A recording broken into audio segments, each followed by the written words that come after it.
सो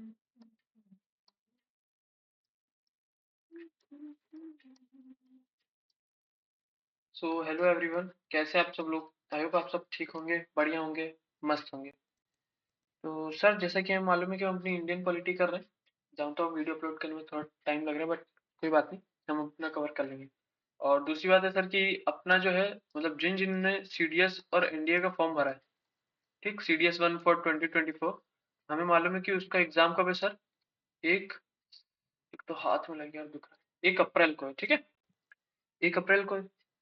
और उसके लिए देखो, इंडियन पॉलिटी तो हमारी कंप्लीट ही हो जाएगी। ज्योग्राफी हमारी चल रही, वो भी आप समझे कि कंप्लीट होने वाली है। बस इंडियन ज्योग्राफी का थोड़ा पार्ट बचा और वर्ल्ड ज्योग्राफी का दो तीन टॉपिक्स बचे। ओके सर, मैं सोच रहा हूँ आप लोग के लिए कि देखो, बात करें अगर जीएस के क्वेश्चन में, ठीक, यार उंगली दुख रही है यार। जीएस के क्वेश्चन में सर बात करें तो हमारा जो है ज्योग्राफी आपका जो है वो चल रहा है, ठीक, सीडीएस और एनडीए के लिए, ठीक है। उसके बाद आपका पॉलिटी है, वो भी चल ही रहा है बाय एम लक्ष्मीकांत से जो हम पढ़ रहे हैं, ठीक। उसके बाद जो है मैं सोच रहा हूँ कि आपके लिए सर अब करंट अफेयर्स की भी सीरीज लेके आए।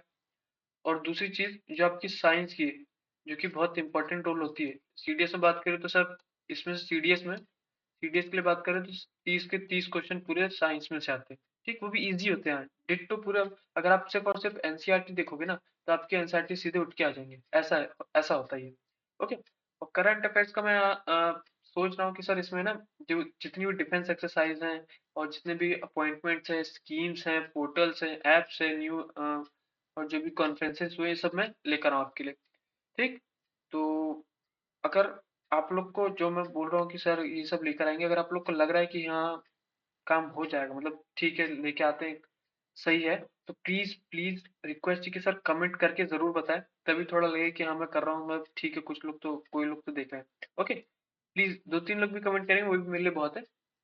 प्लीज कमेंट करें, ठीक है। तो शुरू करते हैं सर, आज की जो हमारी क्लास है वो है Indian polity without wasting our time, ठीक है। देखो एक बार दिख रहा है क्लियर कि नहीं, ठीक है, दिख रहा है, ओके।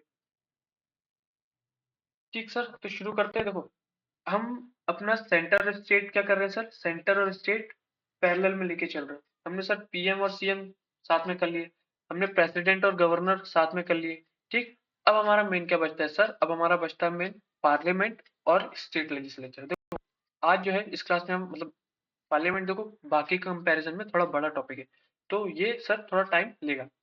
तो पार्लियामेंट की लगभग दो तीन तीन क्लास होंगी। उसके बाद स्टेट लेजिस्लेचर है, वो एकदम सेम सेम है, पार्लियामेंट और स्टेट लेजिस्लेचर जो स्टेट के होते हैं, ठीक।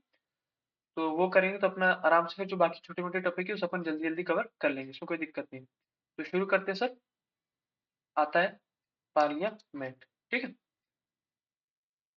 तो बात करते हैं sir, parliament is the legislative organ of the union government, the parliamentary form of government also known as Westminster government. देखो पार्लियामेंट सर, देखो हमें मालूम है कि सर तीन चीज होती है। एक होता है सर आपका लेजिस्लेटिव, है ना, एक होता है आपका एग्जीक्यूटिव, दूसरा होता है आपका एग्जीक्यूटिव, तीसरा जो होता है सर आपका वो है जुडिशरी। लिखते नहीं बन रहा है, एक लग गई है। ठीक है। तो सर ये तीन चीज में क्या होता है कि जुडिशरी, देखो जुडिशरी मतलब न्यायपालिका, ये जो कोर्ट आते हैं, सुप्रीम कोर्ट, हाई कोर्ट, ये सब जुडिशरी में आते हैं। एग्जीक्यूटिव मतलब जो भी हमारा लॉ होता है, देखो लेजिस्लेटिव होता है लॉ जहाँ पे बनता है, जैसे कि पार्लियामेंट हो गए, स्टेट लेजिस्लेचर हो गए। एग्जीक्यूटिव मतलब उस लॉ को एप्लीकेबल कराता है, कौन सा, एग्जीक्यूटिव, जैसे कि आपकी पुलिस हो गई, फोर्स हो गई, पुलिस फोर्स हो गई, उनकी वो होते हैं। जुडिशरी सर आपके क्या होते हैं, जो लॉ की हिफाजत करते हैं, जैसे कि आपके आपके कोर्ट्स हो गए। तो आपका जो पार्लियामेंट से जो लॉ बनाता है वो किस में आता है सर, वो लेजिस्लेटिव ऑर्गन में आता है, ठीक। दूसरी बात, हमारा जो इंडिया है वो पार्लियामेंट्री फॉर्म ऑफ गवर्नमेंट है, ठीक। क्या है sir, parliamentary form of government, presidential form of government नहीं है, ठीक है सर। इसी को हम क्या बोलते हैं sir, Westminster model of government. Okay. अब आगे की बात करते हैं सर कि पार्लियामेंट जो है आपके आर्टिकल 79 से लेकर 122 में बात कही गई है इसकी, क्योंकि पार्ट फिफ्थ में है, ठीक, of the constitution, deal with the organisation, composition, duration, officers, procedure, privileges, powers and so on of the parliament. मतलब एक 79 से 122 पार्ट फिफ्थ में आपकी पूरी की पूरी पार्लियामेंट की बात करी गई है, ठीक। छोटी सी बात थी, आई होप समझ में आ गई। अब आते हैं अपन मेन चीज पे। क्या बोलता है कि under the constitution the parliament of India consist of 3 parts. Wise कौन कौन से 3 पार्ट सर? वो होते हैं सर आपके president, council of states and the house of people. देखो क्या है काउंसिल स्टेट, मतलब कि राज्यसभा और लोकसभा। इन शॉर्ट बोला जाए तो सर आपके पार्लियामेंट में 3 चीज होती है। हमने तो सर दो ही चीज सुनी कि एक होता है सर लोकसभा, एक होता है सर राज्यसभा। दो चीज तो होती है सर, पर तीसरी जो चीज है वो बहुत कम लोग को पता होती है। वो है सर प्रेसिडेंट। वो उन्हीं लोग को पता है जो सिर्फ तैयारी करते हैं, जो पढ़ते हैं। ठीक, बाकी सबको क्या लगता है कि पार्लियामेंट में दो ही चीज है, लोकसभा राज्यसभा। नहीं, पार्लियामेंट 3 चीज, 3 पार्ट्स है पार्लियामेंट के। Lok Sabha, Rajya Sabha and president. President is not a member of a parliament but still it is a part of a parliament. ठीक, प्रेसिडेंट भैया मेंबर ऑफ पार्लियामेंट, मतलब पार्लियामेंट का कोई मेंबर नहीं होता, बट पार्लियामेंट का एक हिस्सा जरूर होता है। ठीक सर, जिसमें अब राज्यसभा क्या है सर? हमने बात करी राज्यसभा लोकसभा, तो राज्यसभा क्या है सर? राज्यसभा एक अपर हाउस है। ठीक, लोकसभा क्या है सर? लोकसभा एक लोअर हाउस है। लोकसभा को हम फर्स्ट चैम्बर ऑफ हाउस भी बोलते हैं और राज्यसभा को सेकंड चैम्बर। ज्यादा पावरफुल पावरफुल कौन होता है सर? आपका लोकसभा। ठीक, छोटी सी बात थी यार, पार्लियामेंट 3 चीज से बनता है। पहला है प्रेसिडेंट, फिर उसके बाद है राज्यसभा और लोकसभा। राज्यसभा को हम अपर हाउस बोलते हैं, ठीक, जिसको सेकंड चैम्बर बोलते हैं। लोकसभा को हम लोअर हाउस बोलते हैं, जिसको हम फर्स्ट चैम्बर बोलते हैं। ठीक, इतनी सी बात है। अब आगे क्या बोल रहा है? वही जो मैंने आपको बताया दो। President of India is not a member of either house of parliament and does not sit in the parliament to attend its meeting. He is an integral part of the parliament. समझे? President जो है आपके parliament के member नहीं है, but ये एक आंतरिक हिस्सा है आपके पार्लियामेंट का। This is because a bill pass by both houses of parliament can not become law without the president accent.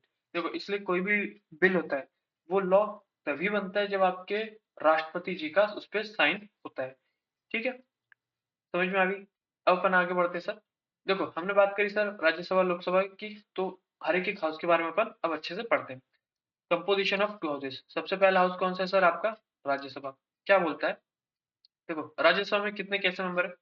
तो maximum strength of Rajya Sabha is fix eight 250। देखो राज्यसभा की मैक्सिमम स्ट्रेंथ कितनी? 250। 250 से ज्यादा तो हो ही नहीं सकती। अभी समझो, अभी हाल ही में कितनी हमारी सर? 245। बट वो बोल रहा है कि 250 से कभी नहीं होगी, 250 से कम हो जाएगी, बट 250 उसकी एक फिक्स्ड है, सॉरी मिक्स बोल रहा हूँ, फिक्स्ड है। ठीक, जिसमें से 238 are the representatives of the state and union territories and 12 are nominated by president. ठीक, आज के दिन की बात करें तो सर एट प्रेजेंट में हमारे राज्यसभा में कितने मेंबर्स हैं? 245 मेंबर्स, जिसमें से 229 मेंबर्स क्या है?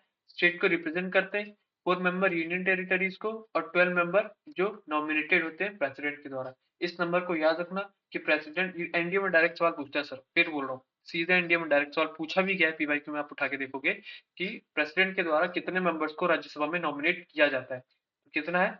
12 मेंबर्स को। ओके, और फिर सर जो हमारे शेड्यूल्स है उसमें जो आपका फोर्थ शेड्यूल है वो किसकी बात करता है? वो सीट्स की अलोकेशन की बात करता है राज्यसभा में। ठीक, किसको कितनी सीट्स मिलेगी, कितने कौन से मतलब कौन से स्टेट को राज्यसभा में कितनी सीट्स मिलेगी और कौन सी यूनियन टेरिटरी को राज्यसभा में कितनी सीट मिलेगी। ठीक सर, नॉर्मल है। राज्यसभा के बारे में हमने बात करी कि भाई 250 इसके फिक्स है, बट एट प्रेजेंट कितने सर? 245 है, जिसमें से 12 मेंबर नॉमिनेटेड होते हैं प्रेसिडेंट के लिए। ठीक, फिर मेन पॉइंट दूसरी बात क्या है सर कि आपका जो फोर्थ शेड्यूल है, फोर्थ शेड्यूल किस बारे में बात करता है? सीट्स के अलोकेशन में बात करता है राज्यसभा में। ठीक, स्टेट और यूनियन टेरिटरीज की। अब आते हैं सर हम दूसरे हाउस पे। वो क्या है sir? Composition of Lok Sabha. Lok Sabha में देख लेते हैं कि भैया मैक्सिमम स्ट्रेंथ ऑफ लोकसभा कितनी है? 552। मैक्सिमम स्ट्रेंथ कितनी? 552 की, जिसमें से 530 मेंबर्स क्या है? रिप्रेजेंट करते हैं स्टेट को, 20 मेंबर्स रिप्रेजेंट करते हैं यूनियन टेरिटरीज को। आज की तारीख की बात करें, एट प्रेजेंट की बात करें तो क्या है? Lok Sabha has 545 members. Remember Rajya Sabha में कितने सर? देखो राज्यसभा में 245 और लोकसभा में 545। ठीक, of these 530 members represent the state, 13 members represent the union territory। ठीक सर, आई होप इतनी छोटी सी बात आपको समझ में आ गई होगी। नॉर्मल पढ़ा यार, कोई बड़ी चीज नहीं पड़ी। ठीक है, पार्लियामेंट के बारे में पढ़ा जिसमें 3 लोग हैं, प्रेसिडेंट, राज्यसभा, लोकसभा। राज्यसभा के बारे में हमने थोड़ी सी उसकी कंपोजिशन देख ली कि भैया कितनी सीट है। एट प्रेजेंट में 245 है। लोकसभा में एट प्रेजेंट में कितने सर? 545। ये मेन चीज आपको याद रखनी। दूसरी चीज, राज्यसभा में प्रेसिडेंट साहब कितने मेंबर्स को नॉमिनेट कर सकते हैं? 12 मेंबर्स को। अच्छा, नॉमिनेटेड मेंबर क्या होते हैं सर? नॉमिनेटेड मेंबर आप वो समझो जिनके पास कुछ स्पेशल नॉलेज होती है रिलेटेड टू आर्ट। ठीक, मतलब जैसे कि आपके सचिन तेंदुलकर हो गए, जय बच्चन, ये सब जो है इनके पास एक स्पेशल, कह सकते हैं स्पेशल वैल्यू है, इनकी स्पेशल नॉलेज है। ठीक, इसलिए इनको नॉमिनेटेड कर देते हैं बाय प्रेसिडेंट। ठीक सर, अब अपन बात करते हैं system of election of Lok Sabha. देखो, आपने सुना होगा कि भैया लोकसभा का इलेक्शन है, ठीक, राज्यसभा का इलेक्शन है। अभी मालूम है कि अभी कुछ महीनों में, 1-2 महीने में अपना लोकसभा का इलेक्शन भी होने वाला है। तो वो इलेक्शन होता कैसे? ठीक, देखो मैं आपको बता दूं कि सर दो चीज होती है। एक चीज तो वो कि मतलब दो मेथड होते हैं इलेक्शन कराने के। कौन कौन सा होता है सर? एक होता है sir first past the post system.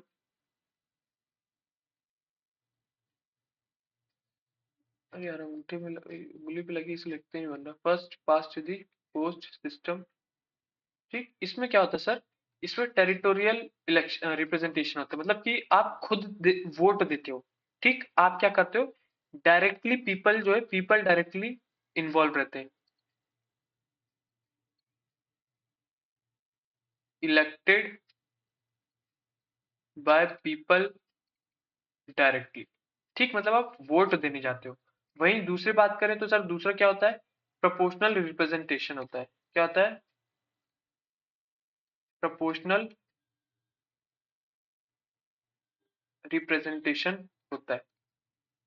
ठीक, इसमें ये इस मेथड से किस किस को हम इलेक्ट करते हैं सर? ये इसमें राज्यसभा में इलेक्ट होते हैं। इसमें ये लोकसभा से इस मेथड के थ्रू इलेक्शन होता है, राज्यसभा में इस मेथड के थ्रू इलेक्शन होता है। अभी धीरे धीरे हम और चीजें पढ़ेंगे। साथ ही साथ अगर आपको याद होगा कि सर आपके प्रेसिडेंट साहब की इलेक्शन, आपके वाइस प्रेसिडेंट साहब की इलेक्शन किस मेथड से होते हैं? आपके प्रोपोर्शनल रिप्रेजेंटेशन के माध्यम से ही होते हैं। ठीक, जैसे कि इसने क्या बोला, तो the constitution has adopted the system of proportional representation in the case of Rajya Sabha. It has not preferred the same system in the case of Lok Sabha. Instead, it has adopted the system of territorial representation. मतलब कि first past the post system for election of member to the लोक सभा। ठीक, छोटी सी चीज है। लोकसभा में कौन सा? First past the post system. Rajya Sabha में कौन सा sir? System of proportional representation. ठीक, इतनी छोटी सी बात है। अब आगे बढ़े। तो अब सर एक छोटी सी बात बताता हूँ आपको कि सर जैसे कि मैं आपसे बोल दूं कि कोई भी स्टेट है, जैसे अपन एक एग्जांपल के तौर पे देखो यूपी का एग्जांपल ले ले। तो सर ये जो लोकसभा है, इसमें जो इलेक्शन होते हैं, जो लोग होते हैं, वो चुन के कहाँ से आएंगे? भैया लोकसभा क्या है? आपका सेंटर का है। लोकसभा क्या है सर? आपका सेंटर का। तो वहां के जो लोग हैं वो चुन के कहाँ से आएंगे? वो हर एक स्टेट से चुन के आएंगे। कौन? आपके लोकसभा के लोग। ठीक, अब हम ये कैसे पता करें कि कौन से स्टेट से कितने लोग आएंगे? जैसे कि मैं अगर एग्जांपल के तौर पर बताऊं कि सर मान लो कि ये स्टेट है यूपी। ठीक, तो यूपी में स्टेट मतलब जो राज्य के लिए, स्टेट के लिए सर कितनी सीट है? स्टेट के लिए सर 403। पर वहीं अगर लोकसभा की बात करें, मतलब सेंटर के लिए बात करें, तो यूपी से कितनी सीट है? यूपी से है सर 80। तो ये जो बात आई कि सर यूपी से 80 है, एमपी से आपकी अगर लोकसभा की बात करें तो एमपी से शायद 29 है। तो ये 29, ये 80 हम डिनोट कहाँ से कर रहे हैं कि सर यूपी से 80 होंगे और एमपी से 29? किस बेसिस पे हम ये डिनोट करते हैं? तो सर आपके पॉपुलेशन के बेस पे हम बताते हैं कि इस स्टेट से इतने सीट्स होंगी, इस स्टेट से इतनी सीट्स होंगी। ठीक है, मतलब बात समझ में आ रही है कि सर लोकसभा में जो सीटें होती हैं वो किस पे डिपेंड होती है? वो पॉपुलेशन पे डिपेंड होती है। ठीक, इसका मतलब तो ये हो गया कि सर जिस स्टेट में जितने ज्यादा पॉपुलेशन होंगी, जितनी ज्यादा पॉपुलेशन होंगी उस स्टेट की सेंटर में सीटें उतनी ज्यादा होंगी। यही बात हुई कि मान लो भैया कि यूपी में, जैसे यूपी सपोज कर यूपी में ज्यादा पॉपुलेशन, सपोज क्या करना, वो तो है ही। ठीक, तो अगर ऐसा होता है कि सभी स्टेट से ज्यादा यूपी में सबसे ज्यादा पॉपुलेशन है, तो लोकसभा में लोकसभा में यूपी के सीट्स, यूपी के मेंबर ही मेंबर दिखेंगे भैया, क्योंकि यूपी की पॉपुलेशन ज्यादा है। तो ये तो फिर दिक्कत हो जाएगी, है कि नहीं? तो इस चीज को टैकल करने के लिए हम एक नई चीज, मतलब हम क्या, गवर्नमेंट एक नई चीज लाती है कि भैया सबको पॉपुलेशन के बेस पे कैसे कैसे रिप्रेजेंटेशन देना है। देखो दिक्कत ये आती है कि हर साल, एवरी ईयर, आपकी जो है पॉपुलेशन बढ़ती है। अब भैया जब हर साल आपकी पॉपुलेशन बढ़ती है तो आप क्या हर साल सीटें बदलते जाओगे क्या? मान लो अगले साल पॉपुलेशन और ज्यादा होगी, अगले साल पॉपुलेशन और ज्यादा होगी, तो आप देखो ये इतना आसान नहीं है कि आप हर साल पॉपुलेशन बढ़ रही है तो आप हर साल अपनी सीटों को बढ़ा दो या घटा दो। ठीक, ये इतना आसान नहीं, इन सब में ना बहुत पैसा जाता है।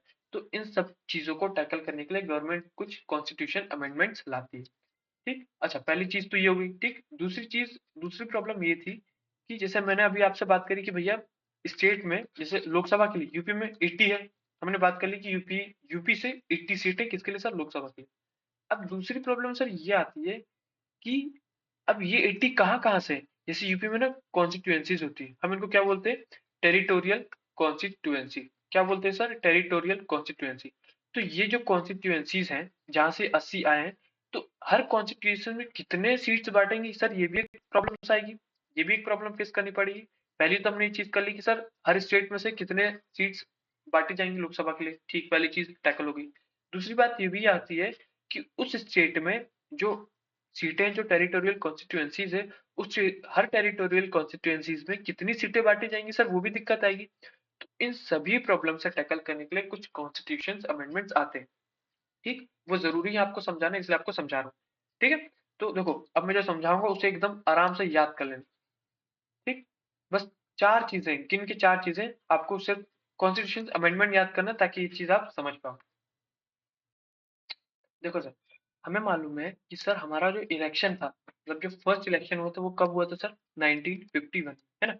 उसके बाद सर जो पॉपुलेशन सेंसस, देखो मैं सेंसस मतलब जो जनगणना हुई थी वो कब हुई थी सर? 1952 में, है ना? उसके बाद सर फिर कब हुई? फिर वो आपकी हुई 1962 में, है ना? फिर कब हुई? 1972 में।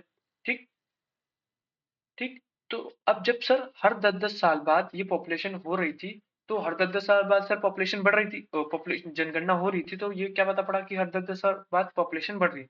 तो हर स्टेट का जो हमने सीट्स दिए थी, सभी स्टेट की सीटों को बढ़ाना या घटाना पड़ रहा था। तो इन सब में बहुत दिक्कत आ रही थी। तो क्या किया? अब आप इस चीज को बस ध्यान से सुनते जाओ। 1976 में, एकदम ध्यान से सुनो, क्या किया? देखो फिर से बोल रहा हूँ, हमारे पास दो चैलेंजेस थे। पहला चैलेंजेस ये था कि हर स्टेट की लोकसभा में कितनी सीटें होंगी? हर स्टेट की, एवरी स्टेट की सेंटर में कितनी सीट होगी? सेंटर में सीट्स। ठीक, पहले चैलेंजेस ये था। दूसरा चैलेंज ये था कि स्टेट में हर टेरिस्टियल जो आपकी टेरिटोरियल कॉन्स्टिट्यूएंसी थी उसमें कितनी सीट्स होंगी? मैंने अभी बताया था ना आपको कि ये तो, कि सर ये आपका यूपी है, तो यूपी में भी जो 80 सीटें बटी हैं तो वो टेरिटोरियल कॉन्स्टिट्यूएंसी से होती हैं। ये ठीक, अब इसमें से आप दो दोगे, एक दोगे, किसको कितना दोगे, ये भी तो चैलेंजेस था ना, कि टेरिटोरियल कॉन्स्टिट्यूएंसीज में भी हम कितने बांटे। ठीक, तो दूसरी क्या था कि seats divide among territorial constituency. ठीक, ये इंपॉर्टेंट है सर, इसलिए आपको पढ़ा रहा हूँ। ठीक, डायरेक्ट सवाल पूछ देगा, अमेंडमेंट से, इंपॉर्टेंट अमेंडमेंट से, इसलिए पढ़ा रहा हूँ। तो दो चैलेंजेस समझ में आ गए। सिंपल यार, कि एक स्टेट में, हर एक स्टेट की सेंट्रल लेवल पे, मतलब लोकसभा में कितनी सीट होंगी, उसको बताना था। ठीक, वो किसके बेसिस पे? पॉपुलेशन के बेसिस पे। दूसरा चैलेंज ये था कि स्टेट के अंदर जो हमने टेरिटोरियल कॉन्स्टिट्यूएंसीज बांटी थी, उसमें कितनी सीट्स हम देंगे, उसमें कितनी कितनी सीट देंगे, वो सेकंड चैलेंज था। तो सबसे पहले ये मैं किसके लिए बता रहा हूँ कि स्टेट में हम सेंटर में कैसे देते हैं, मतलब लोकसभा के लिए। ठीक सर, लोकसभा के लिए, लोकसभा के लिए। तो 1976 में एक कॉन्स्टिट्यूशन अमेंडमेंट लाता है। कौन? सरकार। क्या बोला मैंने सर? कि 1976 में एक, कौन 44 लिख दिया, 42nd अमेंडमेंट एक्ट आता है। ठीक, अमेंडमेंट एक्ट आता है। वो क्या बोलता है कि आपकी जितनी जो भी स्टेट की लोकसभा में सीट्स होंगी, वो कौन से, किस पे होंगी? वो 1971 के सेंसस पे बेस्ड होंगी। बात समझ आ गई सर। पहली चीज क्या बोली मैंने कि 1976 में एक कॉन्स्टिट्यूशन अमेंडमेंट आता है कि वो ये बोलता है कि आपकी हर स्टेट की सेंटर में या फिर सीधे बोल दो कि लोकसभा में कितनी सीट होंगी, किस बेस पे डिस्क्राइब करोगे आप, किस बेस पे बताओगे, 1971 के सेंसस पे। 1971 के सेंसस पे। ये रूल कब तक लागू था? ये रूल कब तक लागू था? ये था 2000 तक, जब तक 2000 नहीं आ जाता है ना, टिल 2000। पहली चीज समझ में आ गई, कोई भी दिक्कत आई होप नहीं होगी, छोटी सी चीज समझ में आ गई। फिर क्या हुआ, अब उसके बाद आता है,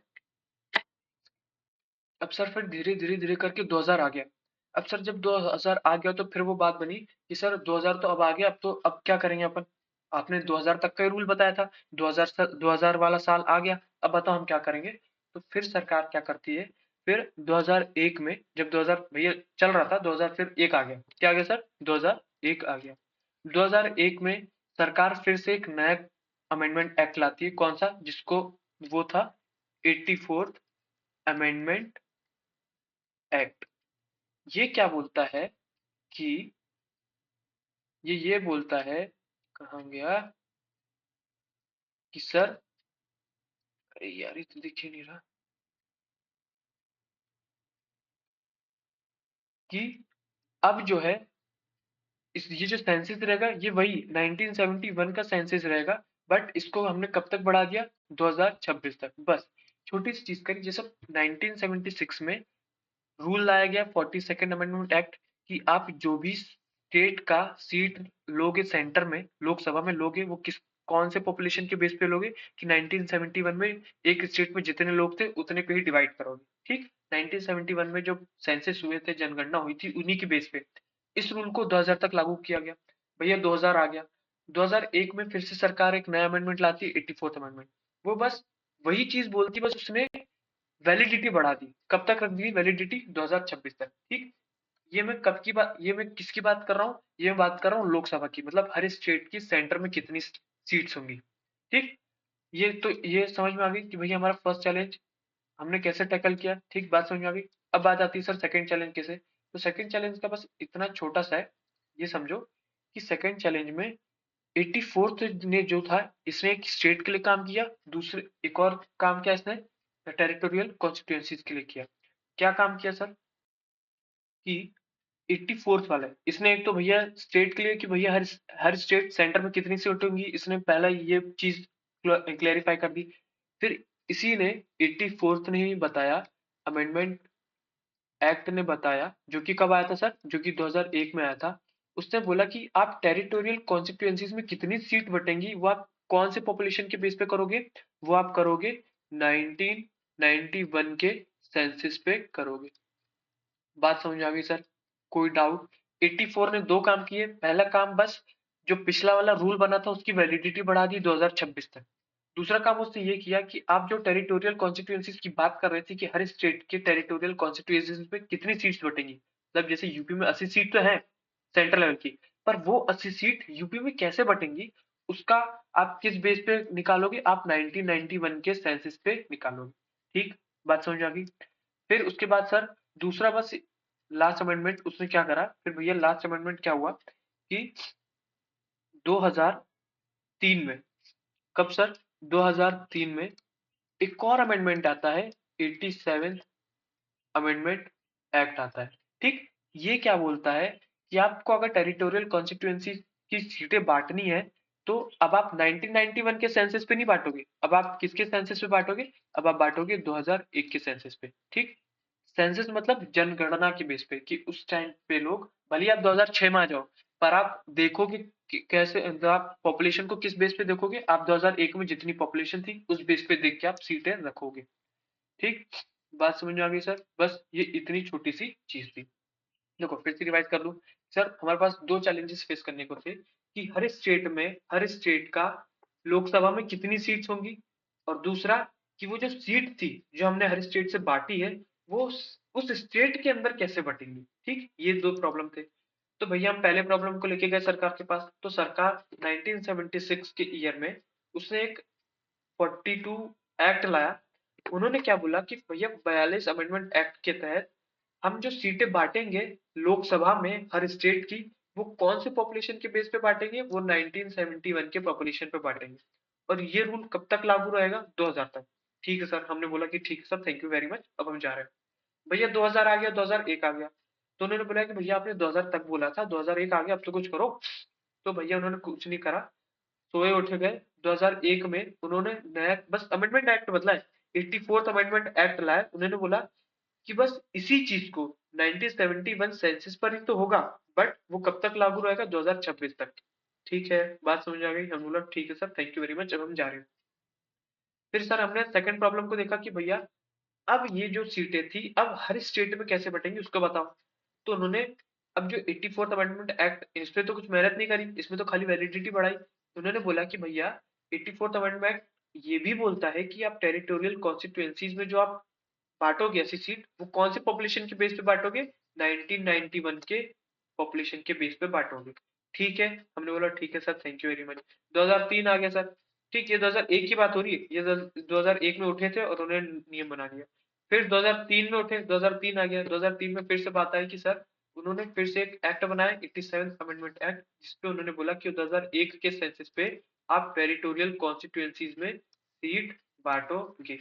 ठीक, आपसे डायरेक्ट सवाल पूछ देगा कि सर कि 42nd अमेंडमेंट एक्ट मीन क्या था, 84th अमेंडमेंट एक्ट क्या था। ठीक, 84th अमेंडमेंट एक्ट के ये दो चीजें, तो आपको दोनों चीज याद रखनी है। ठीक सर, आई होप आपको ये चीजें समझ में आ रही होंगी। इंपॉर्टेंट यार इसलिए पढ़ा रहा हूँ इतना, नहीं तो नहीं बोलता। ठीक, इंपॉर्टेंट अमेंडमेंट है इसलिए बता रहा हूँ। ओके सर, ठीक है, आई होप आपको समझ में आ रहा होगा जो भी अभी तक मैंने पढ़ा है।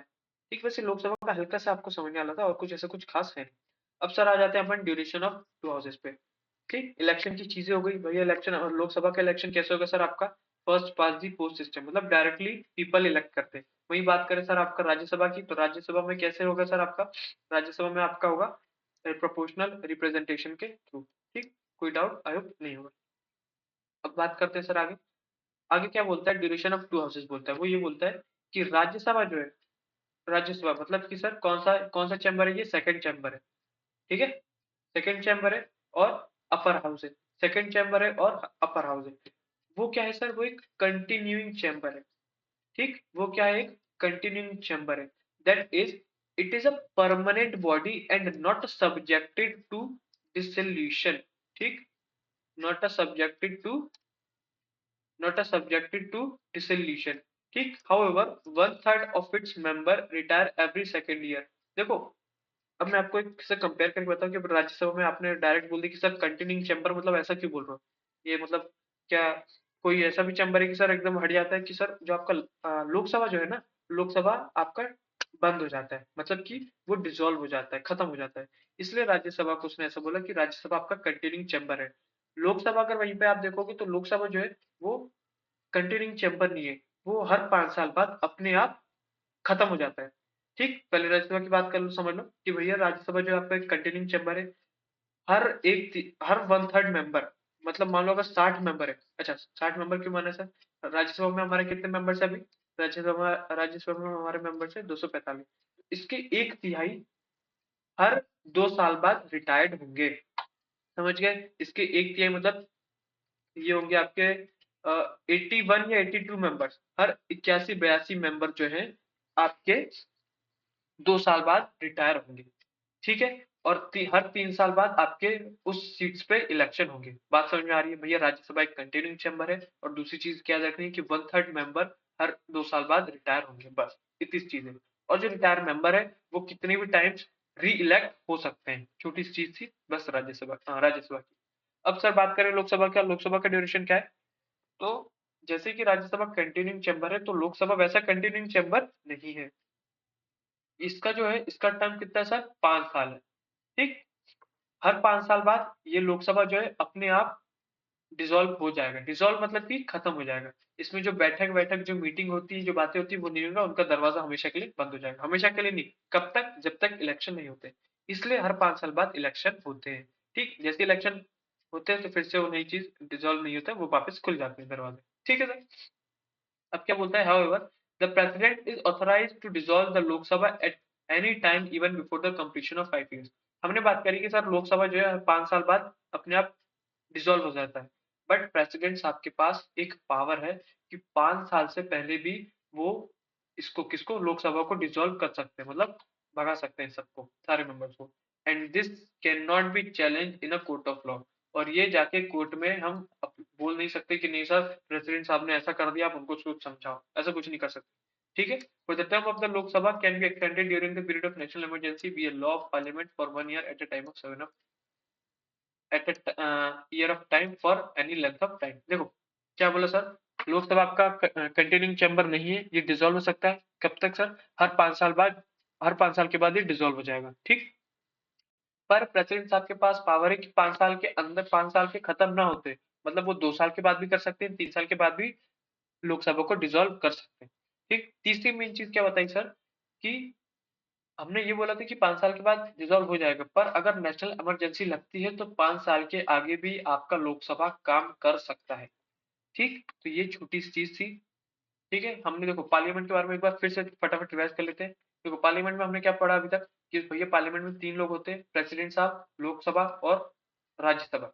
ठीक। फिर हमने राज्यसभा की कंपोजिशन देखी, कितने कितने मेंबर्स होते हैं, लोकसभा की कंपोजिशन देखी। फिर हमने लोकसभा में कैसे इलेक्शन होते हैं, राज्यसभा में कैसे इलेक्शन होते हैं वो देखा। लोकसभा में डायरेक्टली पीपल से होते हैं। ठीक। मतलब हम उसको क्या बोलते हैं, फर्स्ट पास्ट दी पोस्ट सिस्टम। पूछ सकता है आपने, पूछा भी गया, पूछ क्या सकता है, पूछा भी गया। पीवाईक्यू आप उठा के देख लो। उसके बाद राज्यसभा में कैसे होते हैं, प्रोपोर्शनल रिप्रेजेंटेशन। फिर हमने बताया कि भैया लोकसभा और लोकसभा में कैसे हर स्टेट से कितने कितने मेंबर चुन के आएंगे, उस बारे में बात करी हमने। ठीक। कि ये 42nd अमेंडमेंट एक्ट है, 84th है और 87th है, ये 3 अमेंडमेंट एक्ट बहुत जरूरी है आपको याद करना। फिर हमने ये देखा कि भैया आपका राज्यसभा कितने साल तक क्या ड्यूरेशन देती है, कैसे होता है, और लोकसभा की आपकी क्या ड्यूरेशन होती है, कैसे होता है। ठीक। तो ये चीज हमने देख ली, आई होप आपको समझ में आ गया होगा। तो आज अपन इतना ही रखते हैं। ठीक है। आई होप आपको कोई डाउट नहीं होगा, अगर डाउट है तो प्लीज कमेंट करो। और दूसरी चीज, मैंने जो करंट अफेयर्स और साइंस के बारे में आपको पूछा था सर, उसके बारे में प्लीज कमेंट करना कि हम उसको शुरू करें कि नहीं करें। ठीक है। और बाकी ये कुछ प्रिकॉशन है, इसको आप देख लो। ठीक है। और अगर मेरी वीडियोस पसंद आ रही है तो प्लीज सपोर्ट करो यार। ठीक है। तो आज की क्लास यहीं खत्म करते हैं, तब तक के लिए जय हिंद, जय भारत।